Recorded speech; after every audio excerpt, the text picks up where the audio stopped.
안녕하세요. 구약성경 기독교 인생 과목 13번째 과목입니다. 주제입니다. 하나님의 심판과 사랑. 이제 구약성경의 마지막 부분이 되겠습니다. 구약성경이 창세기부터 시작해서 말라기까지 이어지는데 구약성경이 총 몇 권이라고 했죠? 39권입니다. 신약은 27권입니다. 구약과 신약을 합치면 66권이죠. 그래서 39 구약, 27 신약, 토탈 신구약 성경을 다 합하면 66권이 되죠. 그래서 39, 27 그렇게 외웁니다. 구약은 39권, 신약은 27권. 그래서 구약 창세기부터 마지막 말라기까지인데 오늘 이제 말라기까지 있는 13장 주제인데 오늘 아마 13장을 다 하긴 어려울 것 같고요. 다음 주가 14주 마지막 주고 그 다음에 15주차는 기말 시험이 되는 거죠. 이렇게 한 학기가 벌써 다 다가왔습니다. 우리 호세아부터 말라기까지 이를 우리 소선지서 그렇게 말합니다. 앞에서 우리가 대선지서에서 배웠는데 소선지서 그 구분을 어떻게 한다고 그랬죠? 소선지서, 대선지서는 사람이 크다든지 위대하다든지 꼭 이렇다기보다는 분량이 많다는 것입니다. 예언한 분량이 많다. 예레미야, 이사야, 에스겔, 다니엘 같은 그런 인물들은 양을 많이 하나님께 받은 말씀이 많아서 예레미야도 양이 52장이나 되고 이사야 66장이나 되고 에스겔도 48장이나 되고 이렇게 양이 많아서 대선지서라고 부르고 지금 호세아서부터 그러니까 말라기까지는 이제 양이 좀 적습니다. 양이 적기 때문에 그래서 소선지서다 그렇게 우리가 부르는 것입니다. 대선지서가 이제 5권쯤 된다면 소선지서는 12권이 됩니다. 12권. 호세아부터 하나, 둘, 셋, 넷, 다, 여섯, 일곱, 여덟, 아홉, 열, 하나, 12권이죠. 호세아, 요엘, 아모스, 오바다, 요나, 미가, 나훔, 하박국, 스바냐, 학기, 스가랴, 말레기.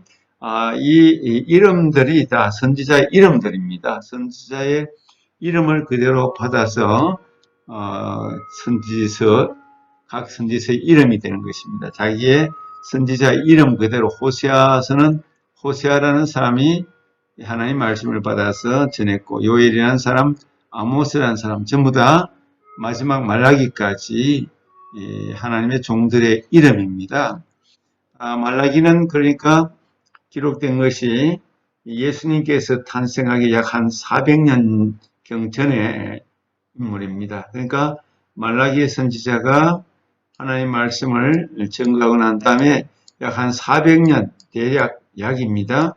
400년 가까이 이제 예수 그리스도께서 이 땅에 오시기까지 세례 요한이 6개월 먼저 예수님보다 탄생했는데 예수 그리스도께서 이 땅에 탄생하시기까지 약 400년 동안 하나님의 종들이 없었습니다. 하나님께서 침묵하셨습니다. 말씀을 안 하셨습니다. 이때를 암흑기라고 우리가 볼 수가 있습니다. 하나님 말씀을 들어야지 순종하고 무엇이든지 할 수가 있는데 하나님 말씀이 들리지 않으니까 얼마나 답답하고 아주 어려운 고난의 시대, 어둠의 시대, 암흑기라고 볼 수가 있는 거죠. 각 이제 선지자들의 어떤 내용들 어느 시대에 하나님 말씀을 전했는지 우리가 살펴볼 필요가 있습니다. 그래서 선지자들이 호세아부터 말라기까지 선지자들이 이제 구약의 마지막 역사적으로 볼 때도 멸망 전후 또 멸망 이후에 그런 이스라엘 유다의 멸망 전후 또는 이후에 하나님의 종들의 메시지들입니다. 그래서 하나님의 심판과 사랑이라는 큰 주제로 나눠볼 수가 있는데 심판은 왜 심판을 하죠? 죄 때문에.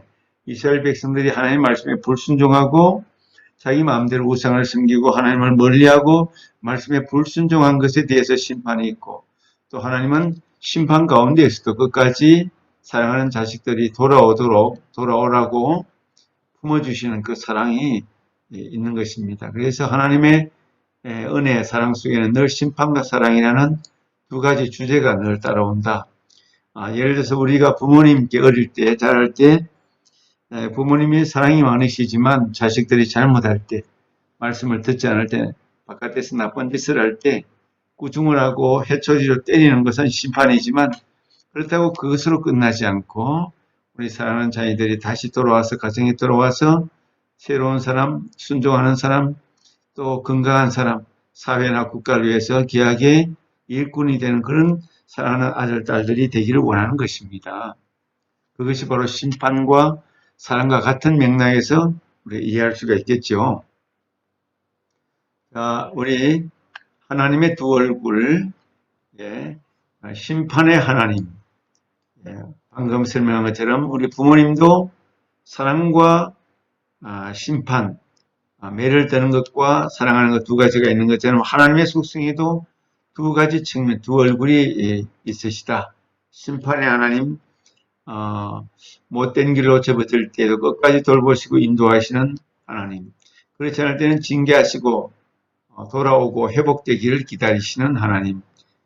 우리 인간도 사랑이 있지만 부모의 사랑, 또 형제의 사랑이 있지만 인간의 사랑은 한계가 있어서 끝까지 참고 끝까지 기다리지 못하지만 우리 하나님은 완벽하신 분이시고 인간을 지으신 창조주시기 때문에 매를 들고 징계하시지만 끝까지 기다리시기도 하시고 완벽한 사랑을 보여주시기도 하시는 하나님이신 것을 우리가 기억해야 합니다. 그래도 돌이키지 않으면 마침내 심판하시는 하나님, 끝까지 기다리시는 하나님, 사랑의 하나님, 우리를 끝까지 포기하지 않으시고 죽기까지 예수님 하나님의 아들 그분을 십자가에 죽도록까지 내버려 두시는 하나님의 사랑, 우리를 구원하기 위해서 십자가에서 죽기까지 하는 그 사랑, 아가페의 사랑, 하나님의 사랑, 인간의 사랑과는 견줄 수 없는 하나님의 무한하신 사랑을 말합니다.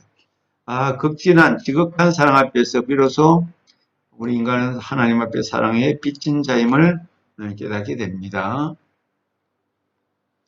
하나님의 심판의 본질은 백성을 멸망시키고자 함이 아니라 용서하는 데 있다. 심판의 본질은 용서에 있다. 그렇게 말했습니다. 우리 사람들은 잘 이해를 못하기 때문에 내가 기도해도 하나님이 응답하지 않는다. 내가 아무리 구해도 하나님께서 가만히 침묵하고 계신다. 이렇게 생각할 수 있습니다. 하나님께서 우리 인간의 생각처럼 인간이 얼마만큼 간구하고 기도한지 모르겠지만 나중에 지나놓고 나면 하나님께서 인간을 얼마나 사랑하셨고 얼마나 관대하시고 사랑이 많으신가를 알게 됩니다. 지금은 몰라도 시간이 지나고 5년, 10년 후에 자신의 삶을 돌아보면 하나님의 사랑과 용서가 얼마나 큰가를 알게 되는 거죠. 이것이 성경에서 우리가 배우고 깨닫게 되고 교훈을 받는 그런 말씀의 교훈들입니다.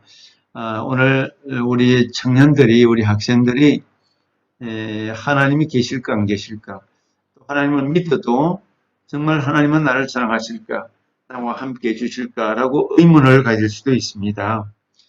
그러나 우리가 하나님 말씀을 그대로 믿고 하나님이 계신 것을 믿고 말씀을 따라 살려고 애를 쓰다 보면 하나님의 사랑, 하나님의 인도하심, 하나님의 선하심, 하나님의 인자하심, 이 모든 것들을 잘 깨닫게 되고 알게 되는 그런 지혜를 또 성령의 감동하심을 느끼게 도와주십니다. 12권의 소선지서라고 했습니다. 쓰인 양이 작다고 그랬죠. 상대적으로 기록한 분량이 짧은 12권의 선지서, 아주 짧은 것도 있고 그래도 조금 10장, 12장 이렇게 되는 것도 있고, 말라기는 4장 정도가 되죠. 아주 짧은 요나서도 4장 정도 되고 양이 대체적으로 적은 것입니다. 양이 적다고 해서 뭐 사람이 훌륭하지 않다 뭐 그런 뜻이 아니고 하나님이 주신 말씀이 그 종에게 그 사람에게 주신 말씀이 적다는 뜻입니다. 두 개의 기둥과 같은 큰 주제가 있다. 예. 하나는 심판, 하나는 사랑. 이 심판과 사랑.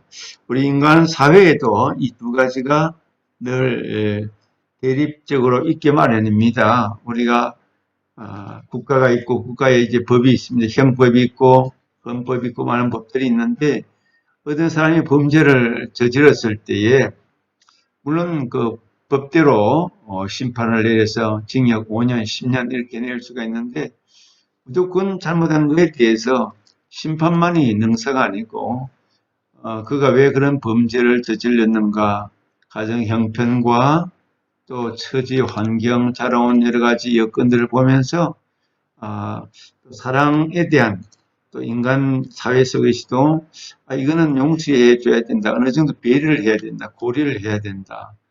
이런 차원에서 사랑의 관점도 우리가 보게 되고 특별히 청소년들이 잘못했을 때는 더 많은 배려와 사랑, 그럴 수밖에 없는 환경이 있었다. 부모님이 그를 버려두고 돌보지 않은 그런 문제가 있었다. 이렇게 심판만 강조하는 것이 아니라 훌륭한 재판관은 사랑도 이 사람이 앞으로 심판을 받아서 어떤 대가를 치르기보다도 용서를 통해서 사랑을 체험하고 더 큰 변화를 경험하고 새 사람이 된다면 오히려 용서하는 것이 더 나을 때도 있지 않을까 이런 고민을 할 수도 있는 거죠. 이 심판과 사랑 이것은 하나님의 영역에서도 인간의 사회에서도 꼭 필요한 두 가지 주제가 아닐 수가 없습니다. 나비라는 개념이 있고 선지자라는 개념이 있습니다.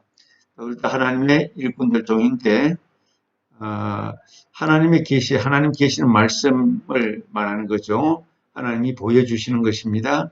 받은 것을 전하거나 그 뜻을 인간에게 나타내기 위해서 부름을 받고 말과 글로 전하는 자를 이제 나비, 선지자 그렇게 불렀습니다. 예전에 한번 언급했죠. 선지자는 하나님의 말씀을 들어서 백성들에게 전하는 사람이고 제사장은 백성들의 죄를 용서받기 위해서 제사를 대신 지내는 사람이 제사장입니다. 제사장은 용서를 짐승의 피를 흘려서 용서를 구하고 새 사람 되도록 용서를 비는 그런 역할을 한다면 선지자는 하나님의 말씀을 받고 회개하고 돌아오라. 나쁜 길로 가지 말고 불순종의 길을 우상을 섬기는 길로 가지 말고 하나님 품 안으로 돌아오도록 그렇게 말씀을 전하는 사람이 선지자다 그렇게 볼 수가 있겠죠. 소선지서의 구조 12명의 선지자들이 활동했던 시기 역사는 언제였는가? 이스라엘 왕국의 세 번째 왕이 솔로몬이 죽은 뒤에 나라가 남유다와 북이스라엘로 남쪽 북쪽으로 나누어집니다. 남쪽을 유다라 부르고 북쪽을 사마리아 혹은 이스라엘 이렇게 불렀습니다. 남북 왕국이 우리나라 남한북한처럼 갈라진 것이 솔로몬 이후에 솔로몬의 아들이 르호보암인데 르호보암 왕 이후부터 이제 갈라지게 되는 것입니다. 그래서 남북으로 갈라진 이유를 분열 왕국 분열 왕국이다 그렇게 부릅니다. 이후 포로 이전 시대와 이후 시대. 포로라는 것은 바벨론의 포로를 말하는데 남쪽 유다가 북쪽 이스라엘은 BC 주전 722년에 망합니다. 722년 아수르 제국에 의해서 BC 722년에 망하고 남쪽 유다는 BC 주전 586년 586년 바벨론에 의해서 멸망당합니다. 그러니까 북이스라엘이 훨씬 더 백 몇십 년 전에 망하게 되죠. 아시리아라고 하는 나라죠. 얘는 바벨론에 의해서 망합니다. 여기서 말하는 포로라는 것은 바벨론 있어 유다 백성들이 붙잡혀 가는 것을 말합니다. 그러니까 주전 586년에 멸망을 당하고 1차, 2차, 3차에 걸쳐서 남쪽 유다 많은 백성들이 바벨론으로 포로로 잡혀갑니다. 이게 포로 이전 시대, 이후 시대. 이전 시대라는 것은 멸망하기 유다가 전이고 이후는 멸망한 이후를 말하는 것이죠. 또 선지서가 주로 이때 이제 활동을 했다. 그러니까 북쪽에서 활동한 소선지자들도 있고 남쪽에서 활동한 소선지자들도 있습니다. 여기에서 이제 구분을 했습니다. 호세아 제일 먼저 나오는 호세아 선지자는 북쪽 이스라엘, 아모스도 북쪽 이스라엘, 요엘과 미가, 하박국, 스바냐, 오바다는 남쪽 지방 유다에서 말씀을 전했던 하나님의 종입니다. 요나와 나홈은 니느웨, 이거는 그러니까 이스라엘이나 유다에서 말씀을 전한 것이 아니고 니느웨라는 지금 말하면 터키 지방 쪽에 해당되는 이방 나라, 니느웨라고 하는 큰 나라 강대국인데 거기에 가서 하나님 말씀이 이방에 가서도 전하라고 하시는 거죠. 포로기 이전 시대의 인물이었다. 그렇게 여기서 볼 수가 있겠고요. 그 다음에 이제 뒤에 나오는 학계라는 인물, 스가랴 마지막 말라기는 같이 여기서처럼 남쪽 유다에서 복음을 하나님 말씀을 전한 시대. 이 세 사람은 주로 포로 이후 시대의 인물들이다. 그렇게 보시면 됩니다. 포로라는 것은 여기 주전 586년 이것을 기준으로 보는 것입니다. 그걸 기준으로 그 이전과 이후 이스라엘은 그러니까 북쪽 이스라엘은 주전 722년이니까 한참 전에 이 두 사람은 굉장히 이전에 활동을 한 사람들이다. 그렇게 이해하시면 되겠죠. 이걸 자세히 알 필요는 없지만 여러분들이 자세히 알 필요는 없지만 그러나 성경의 구조가 이렇게 돼 있구나. 또 교회를 다니는 친구들도 이렇게 자세히 신학적인 성경적인 공부를 할 기회가 별로 없으니까 이걸 통해서 한번 익혀보시면 성경을 읽을 때 또 목사님들의 주일날 설교 말씀을 들을 때 이거는 어느 시대에 어떤 선지자였구나라는 것을 깨달으면 훨씬 더 이해하는데 도움이 될 수도 있을 것입니다. 이제 요나서가 나오는데 중간쯤에 요나라는 인물은 아주 독특한 인물입니다. 이거는 이제 특별히 요나에 대해서만 지도가 나왔습니다. 요나라는 인물은 하나님께서 요나를 두기 위해서 니느웨라는 곳에 가서 이 니느웨가 오늘 여기입니다. 이 지역 이제 바벨론 이쪽에 큰 도시 10만 명이 그 당시에 넘어 사는 큰 도시였는데 하나님께서 이 요나에게 이 니느웨에 가가지고 하나님의 말씀을 전해라. 니느웨가 너무 악하고 또 하나님에 대하여 대적하기 때문에 니느웨가 이제 40일이 있으면 멸망할 것이다. 이것을 전해라 하니까 요나는 이방 땅에 가기가 싫었어요. 이 이스라엘 땅에 유다 땅에 사는 내가 왜 저 이방인들에게 가서 고생하면서 복음을 전하고 말씀을 전하고 하나님 말씀을 저들에게 왜 내가 전해야 됩니까? 하면서 요나는 도망을 갑니다. 배를 타고 요파라는 곳에서 배를 타고 지중해를 지나서 이 다시스가 오늘날 스페인인데 여기 이제 가는 배를 탔습니다. 배 밑창에 누웠습니다. 배 아주 제일 깊은 곳에 자고 있으면 하나님이 모르시고 잊어버리고 계시겠지 하고 지중해를 지나가서 이제 다시스로 가는 배를 탔는데 배를 타고 이 지중해를 가는 도중에 지중해에 큰 풍랑이 일어납니다. 그러니까 믿지 않는 이 선주들이 도대체 이게 웬일이냐. 지금까지 이런 일이 없었는데 우리 하나님을 안 믿지만 하나님이 노하셨구나. 우리 가운데 누가 틀림없이 하나님 앞에 불순종한 사람이 있구나. 이렇게 생각을 우리 온 수백 명의 사람들이 배 속에서 그렇게 생각을 하고 우리가 제비를 뽑아보자. 누가 하나님 말씀을 안 듣고 범죄했는지 제비를 뽑아보자 하니까 사람들이 제비를 계속 뽑다 보니까 마지막에 요나라는 사람이 걸린 거예요. 그래서 요나에게 사람들이 묻습니다. 네가 도대체 무슨 잘못을 했나? 어떻게 했길래 우리가 풍랑을 맞아 지중해 바닥에 다 죽게 생겼다. 고백해라. 이렇게 하니까 요나가 내가 하나님 말씀을 불순종하고 니느웨 가서 말씀을 전하라고 했는데 도망가는 중입니다. 나를 지중해 바다에 빠뜨리셨어요. 그러면은 여러분들이 안전할 것입니다. 그렇게 말하는 거예요. 그러니까 정말 뱃사람들이 요나를 던져서 자기들이 살려고 지중해 바다에 던졌는데 바다에 던지니까 하나님께서 요나를 죽이지 않으시려고 큰 고래를 준비해가지고 요나를 꿀꺽 삼키게 합니다. 요나는 고래 속에서 3일 동안을 고생하고 워낙 고래가 커서 죽지 않았어. 그 속에서 아주 막 죽을 고생을 하면서 회개하고 잘못했습니다. 잘못했습니다. 제가 하나님 말씀에 순종하겠습니다. 하니까 3일 만에 고래가 이게 육지로 토해낸 거예요. 자기 배 속에 있는 걸 요나를 토해내가지고 요나가 살아나서 결국은 니느웨에 가서 복음을 전하고 하나님 말씀을 전하게 된 그런 이야기가 요나스 이야기입니다. 한번 읽어보시면 참 흥미진진하고 재미있을 것 같습니다.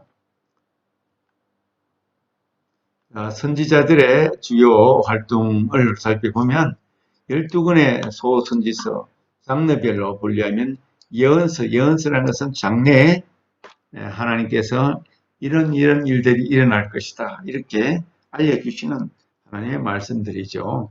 앞으로 일어날 일들에 대해서 계시는 보여주시는 거죠. 드러내시는 겁니다. 이렇게 예언서가 있습니다.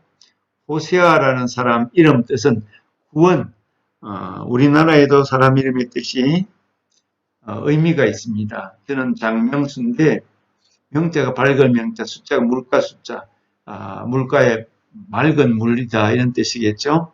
호세아는 구원이라는 뜻이 있습니다. 북이스라엘 출신이고 소박한 그리고 열정적인 선지자, 하나님 앞에 순종했던 그런 선지자입니다. 하나님의 사랑을 간절히 전했던 선지자입니다. 북왕국 이스라엘이 죄로 인해 애통해하며 그렇게 예언을 전했습니다. 멸망해가는 자기 동족 이스라엘을 상징적으로 보여주기 위해서 음란한 아내 고멜, 자기 아내가 아주 음란해가지고 다른 남자에게 몇 번씩 가는데 돈을 주고 사옵니다. 아내 이름이 고멜인데 그런 아픔을 상처를 겪으면서도 이스라엘의 배신에 대하여 하나님의 사랑을 외쳤습니다. 하나님이 그렇게 만드신 거예요. 고멜을 음란한 아내를 호세아에게 주면서 그 상징이 이스라엘 백성들이 고멜이에요.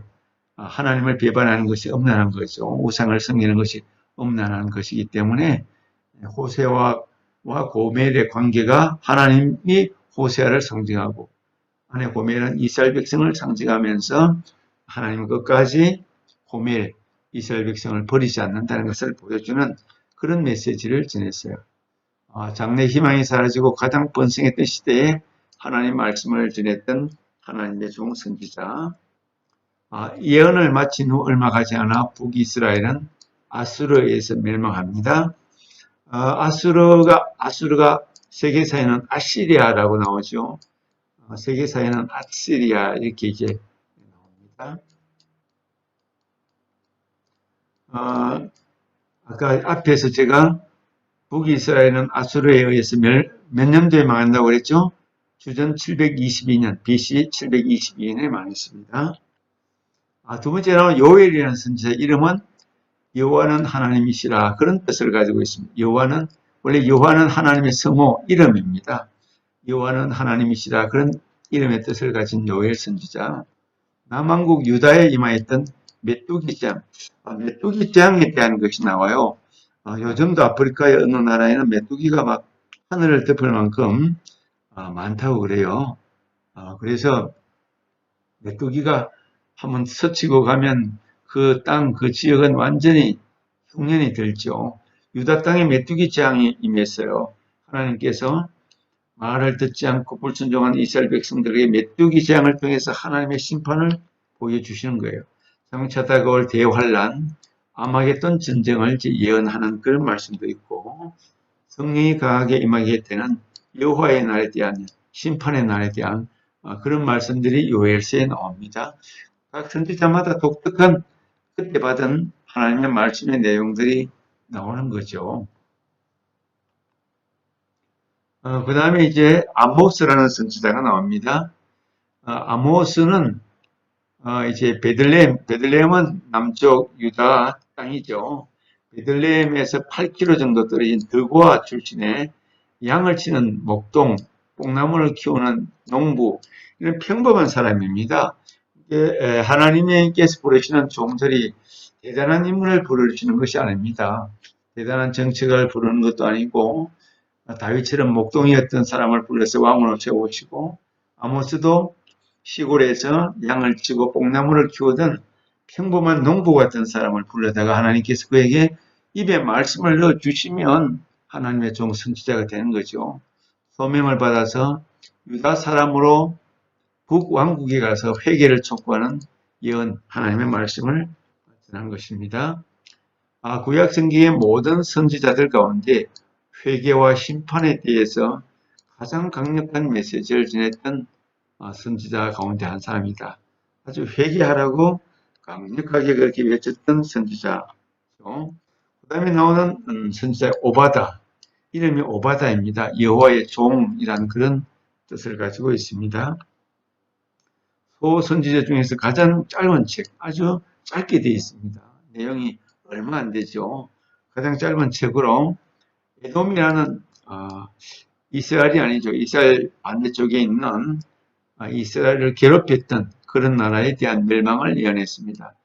특이하게도 하나님은 유다나 이스라엘 외에 다른 옆에 있는 이방의 나라들에 대해서도 멸망할 것이다, 이런 예언을 전하게 하신 것입니다. 아까 이제 설명한 요나가 나왔습니다. 민족주의적 애국심이 큰 선지자. 니노에라는 다른 이방에 가서 말씀을 전하려고 하니까 가기 싫어서 다시스 스페인으로 도망을 갔다가 고레배 속에 빠졌던, 그리고 회개하고 살아났던 그런 요나, 하나님의 명령을 어기고 다시스로 가는 배를 탔다가 후사일생으로 고레배 속에 들어갔다가 살아난 그런 인물, 아수르의 수도인 니드웨에 가서 회개를 선포하라고 말씀을 들었는데 거부했죠, 처음에는. 그러나 니느웨가 회개를 합니다.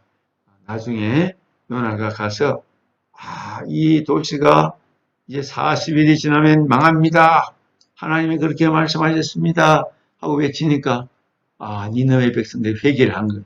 애국심보다 하나님의 계획이 우선이라는 교훈. 요나는 다른 나라, 이방 나라이기 때문에 가기가 싫었는데 그래도 결국은 하나님 말씀에 순종하고 가서 전하니까 그 땅에 많은 백성들이 회개하고 심판을 면하게 된 것입니다. 미가라는 인물이 있습니다.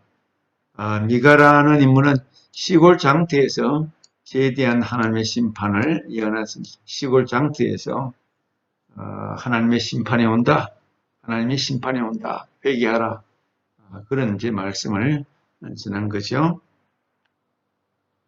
남유다와 북이스라엘 양쪽에 보냄을 받은 유일한 선지자.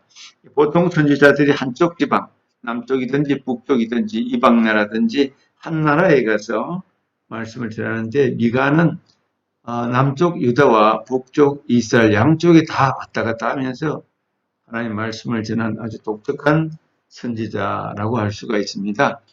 이처럼 선지자마다 자기의 사명이 다르고 자기 할 일이 다르고 자기 직분이 달라서 하나님이 주시는 그 직분대로 최선을 다해서 그렇게 말씀을 전하면서 특별히 이제 미가서에는 미가서 5장에 보면 예수님의 탄생에 대한 예언도 있습니다.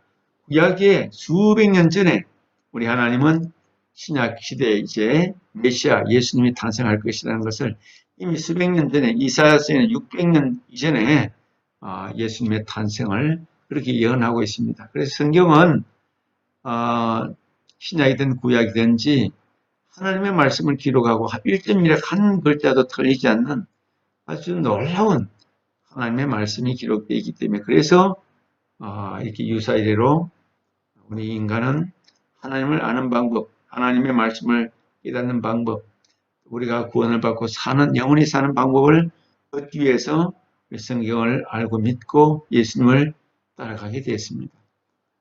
구약에 이미 예수님 탄생이 예언이 되어 있는 것이죠. 나홈이라는 이제 인물이 나옵니다. 당시 난공불락의 요소로 여겨졌던 아수르의 수도 니느웨가 결국은 망한다. 니느웨가 결국 북쪽 이스라엘을 멸망시켰거든요. 그래서 하나님의 백성들을 멸망시켰기 때문에 니느웨도 망할 것이다라는 그런 예언을 나홈이라는 선지자가 예언하게 되는 것입니다. 니느웨의 나홈의 예언 후에 80년 뒤에 니느웨는 바벨론이라는 강대국에 의해서 결국은 멸망을 당하고 마는 것입니다. 미가라는 선지자가 있습니다. 껴안음이라는 뜻을 가진 그런 미가라는 선지자. 바벨론 포로 직전 남왕국 유다를 위해서 활동했던 마지막 선지자 미가 선지자. 재림의 경로에 대해서 우리 예수님께서 어떻게 재림할 것인가에 대해서 미가 선지자도 이렇게 예언을 하고 있는 것입니다. 하나님의 놀라운 섭리가 구약 성경에 이렇게 많이 예언되어 있는 것을 우리가 알게 되는 거죠. 하나님의 사랑, 하나님의 은혜를 늘 우리가 체험할 수 있도록 알려주고 있습니다. 오늘 여기까지 먼저 우리 13장 12권의 소선지서 가운데 일단 여기까지 공부를 하고 다음 시간에 이어가도록 하겠습니다. 수고하셨습니다. 요나서입니다. 이 책은 하나님께 반항한 어떤 선지자에 대한 내용이에요. 그 선지자는 하나님께서 그의 원수들을 사랑하시는 것을 몹시 싫어했죠. 요나서는 선지서 중에서도 매우 독특한데요. 대부분의 선지서들은 선지자들을 통해 하나님의 말씀이 기록되는데 이 책은 선지자를 통한 하나님의 말씀보다는 그 선지자에 대한 이야기가 기록되어 있기 때문이에요. 그는 좀 치사하고 고약한 선지자였죠. 요나는 구약 다른 곳에서 단 한 번 등장해요. 북이스라엘의 악한 왕이었던 여로보암 2세가 통치할 때 요나는 왕의 편을 들어 예언했어요. 전투에서 여로보암 2세가 이길 것이고 이스라엘 북방 경계를 이루는 영토를 모두 되찾을 것이라고 예언했어요. 여기에서 기억해야 할 중요한 사실이 있어요. 선지자 아모스는 여로보암 2세에게 맞섰고 아모스는 요나와 반대되는 예언을 해요. 아모스는 요나가 예언한 똑같은 지역을 여로보암이 모두 이룰 것이라고 선포하죠. 여로보암이 너무나 끔찍한 왕이었기 때문이에요. 그래서 요나서가 시작하기도 전에 우리는 요나에 대해 의심을 할 수 있어요. 요나서는 글의 구조가 대칭적 구조로서 구조적으로 잘 구성되어 있어요. 1장과 3장은 요나가 이방인들을 만나요. 1장은 요나가 선원들을 만나고 3장은 요나가 증오하는 적 니느웨 백성들과 만나게 돼요. 그리고 각 부분은 요나의 이기심과 이방인의 겸손한 회개가 대조적으로 묘사되어요. 2장과 4장은 요나의 기도를 담고 있어요. 그중 하나는 일종의 회개 기도이고 다른 하나는 너무나 자비로운 하나님에 대해 불평하는 기도예요. 이 책의 구성을 잘 살펴보면 매우 독특한 방식으로 쓰여져 있어요. 이야기의 전체는 전형적인 인물들로 구성되어 있지만 역설적이게도 우리가 생각하는 것과 정반대로 행동하고 있어요. 먼저 하나님의 사람인 선지자 요나가 등장하지만 그는 하나님께 반항하고 불순종해요. 부도덕할 것 같은 선원들은 실제로는 부드러운 마음으로 회개하고 겸손함으로 하나님께 돌아가요. 또한 니느웨 왕은 강력한 권력과 잔인한 왕국의 왕이지만 그는 하나님 앞에 자신을 낮추어요. 바로 요나의 5단어로 이루어진 설교를 듣고 말이죠. 심지어 왕의 짐승까지 회개했어요. 이러한 종류의 이야기를 오늘날 우리는 풍자라고 불러요. 풍자에서는 잘 알려진 익숙한 인물들이 극단적인 상황에 놓이게 되고 그 인물들이 유머와 반어적 표현을 사용해 자신들의 어리석음과 성격적 결함을 비판해요. 자, 이제 전체 내용을 살펴보도록 할게요. 이 책은 하나님이 요나에게 주시는 임무로 시작하는데요. 이스라엘의 적인 아수르 제국의 수도인 니느웨로 가서 그들의 악함에 대해 선포하라고 하세요. 그러나 요나는 동쪽 니느웨로 가는 대신에 반대 방향으로 가요. 그리고 가능한 한 서쪽 멀리 다시스로 가는 배를 발견하죠. 지금 여기에서 큰 문제가 발생해요. 왜? 왜 요나가 도망쳤을까요? 요나는 두려웠을까요? 그는 그저 니느웨가 싫었던 것일까요? 아직까지는 그 이유를 알 수 없어요. 어쨌든 하나님의 사람이 하나님께로부터 도망가려고 하고 있어요. 그는 이방 선원들이 가득 찬 배에 올라타고 배 밑층으로 내려가 잠들었어요. 그때 하나님은 거대한 폭풍을 보내셔서 하나님의 선지자를 깨우세요. 그런데 아이러니하게도 배 위의 선원들은 지금 일어나고 있는 일을 분별하고 이 일이 신의 영역에 속해 있음을 깨달았어요. 그들은 제비를 뽑았고 요나가 뽑혔어요. 요나에게 어찌된 일인지 설명할 것을 요구하죠. 요나는 주문 외우듯 여러 말을 쏟아내며 나는 히브리 사람이요 바다와 육지를 지으신 하늘의 하나님 여호와를 경외하는 자입니다. 라고 말해요. 이 얼마나 웃긴 말입니까? 하나님은 분명 바다와 육지를 만드셨죠. 정말 맞는 말이죠. 그렇다면 이런 하나님으로부터 배를 타고 도망갈 만큼 요나는 멍청한 걸까요? 선원들이 요나에게 그들이 어떻게 해야 할지 물었을 때 나를 바닷속에 던져 죽이시오! 라고 말해요.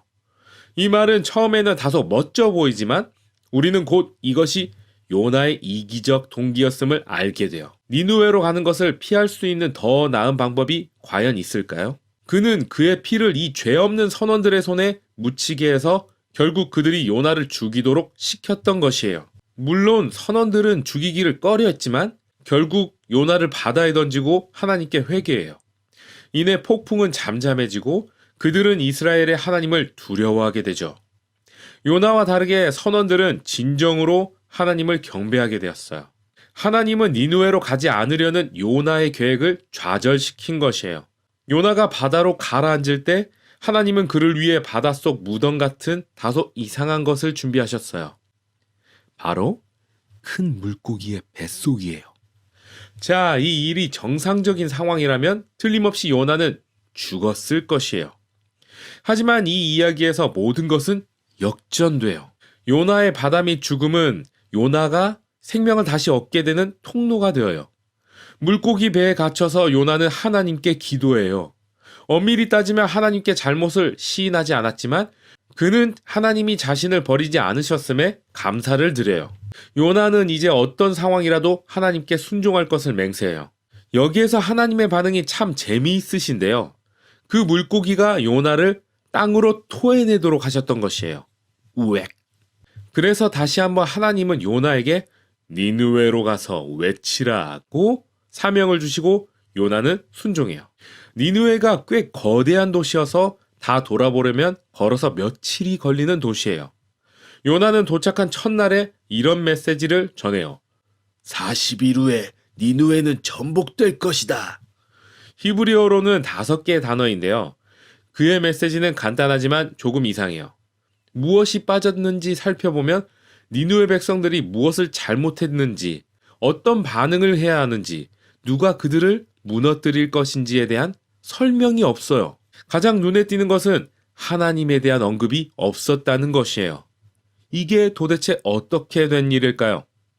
요나는 의도적으로 최소한의 정보만 제공하고 있는 것일까요? 이것은 마치 그가 자신의 메시지를 스스로 방해하는 것처럼 보이기도 하고 니느웨의 멸망을 확신하는 것처럼 보이기도 해요. 책의 이 부분에서 어떤 답도 주지 않지만 그의 동기가 무엇이든 간에 그의 계획은 제대로 실행되지 않아요. 왜냐하면 그가 5단어의 설교를 하자마자 니느웨의 왕과 짐승을 포함해서 도시 전체는 죄를 뒤집어쓰고 금식하며 회개해요. 두 번째로 이 악한 이방인들은 더 적극적으로 반응하는 모습을 보여주어요. 하나님의 선지자보다 말이죠. 그래서 하나님은 니느웨 백성들을 용서하시고 그 땅에 재앙을 내리지 않으셨던 것이죠. 이 부분이 정말 빛나는 스토리인데요. 요나의 짧은 설교의 마지막 단어는 전복시키다인데 이것은 뒤집다라는 뜻이기도 해요. 즉 도시가 무너지고 파괴될 것이라는 뜻이죠. 마치 소돔과 고모라처럼 말이죠. 하지만 이 단어는 무엇인가가 변형되어 사용되어질 수 있음을 뜻하기도 해요. 즉, 뒤바뀌어 역전되는 것이죠. 그리고 정말 흥미롭게도 요나의 예언은 진짜로 실현되었어요. 요나가 이도한 대로는 아니었지만요. 니누의 백성들이 회개하고 하나님의 자비를 구할 때 니누에는 정말 뒤집어지게 돼요. 마지막 장은 이 모든 것이 합쳐져 있어요. 요나는 약이 올라 미칠 것 같아서 하나님께 두 번째 기도를 올렸어요. 그는 1장에서 자신이 도망갔었던 이유를 이제 하나님께 말해요. 두려워서 도망갔던 것이 아니었고 그는 하나님이 너무나 자비로우신 분임을 알았기 때문이었다고 말했어요. 정말 놀라운 것은 요나는 출애굽기에서 하나님이 자신을 설명하는 부분을 그대로 언급했다는 것이에요. 그는 모욕적인 투로 하나님을 비난했어요. 요나는 하나님이 자비로우셔서 불의한 니누의 백성들을 용서할 방법을 찾고 계심을 알았다고 말했어요. 우리는 요나의 말투에서 혐오감을 느낄 수 있어요.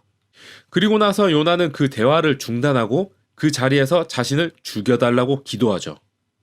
그의 적들을 용서하시는 그 하나님과 살기보다는 죽는 편이 낫겠다고 말해요. 그러나 다행히도 하나님께서는 요나의 죽여달라는 기도에 응답하지 않으시고 요나가 화내는 것이 과연 옳은 것인지에 대해 질문하세요. 요나는 그 질문을 무시하고 성읍 밖으로 나가서 주변 언덕에 초막을 짓고 무슨 일이 일어나는지 보기 위해 기다렸어요. 알다시피 니누의 백성들은 그들의 죄를 회개했고 결국 멸망하지 않게 되어요. 그 다음은 정말 기이한 내용이 나와요. 하나님은 넝쿨을 준비하셔서 요나에게 그늘을 허락하세요.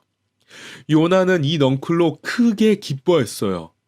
하지만 하나님은 벌레를 보내서 그 벌레가 넝쿨을 야금야금 씹어먹게 하셔서 요나는 그늘을 잃게 되었어요. 따갑게 내리쬐는 태양 때문에 요나는 다시 한번 그를 죽여달라고 하나님께 간청해요. 하나님도 다시 넝쿨 때문에 그가 분노하는 것이 옳은지 물었고 이에 요나는 부르짖길 그렇습니다. 정말 죽고 싶을 정도로 화가 납니다. 이 말은 이 책에서 요나의 마지막 말이에요.